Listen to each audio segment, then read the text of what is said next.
Էթերա Միքայելյանը ցույց է տալիս, ինչպես է հեռախոսով թարգմանություն անում, օրացույցի վրա նշում սպասվող միջոցառումների օրերը, գործիքներ, որոնցից նախկինում չի օգտվել։ Լրիվ նոր էին ինձ համար, ես հեռախոսից առաջ վախենում էի,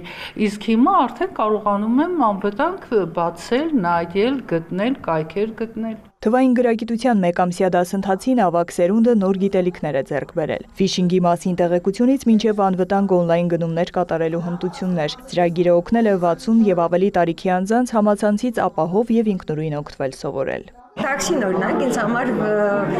միակ հնարավորությունն էր, որ պետք է զանգեի անպայման։ Հիմա ես արդեն կարող եմ հեռախոսով այն անել։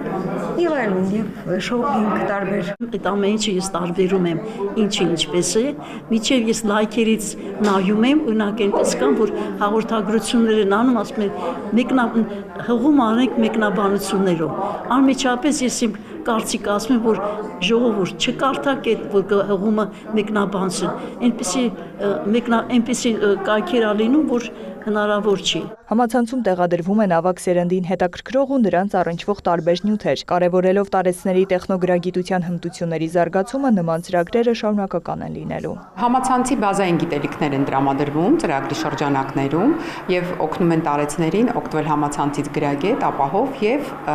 ստանալ այն տեղեկատվությունը հավաստի աղբյուրներից, որ իրենց հարկավոր է։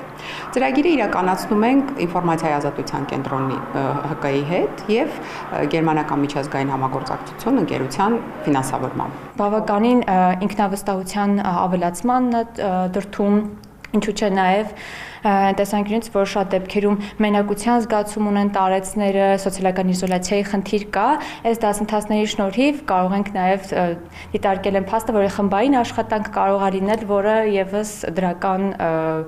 ազդեցություն ունի տարեցների կյանքում։ Դե իսկ այսօր նրանց վերջին դասն էր, հանդիպման ավարտին բոլորը վկայագրեր ստացան։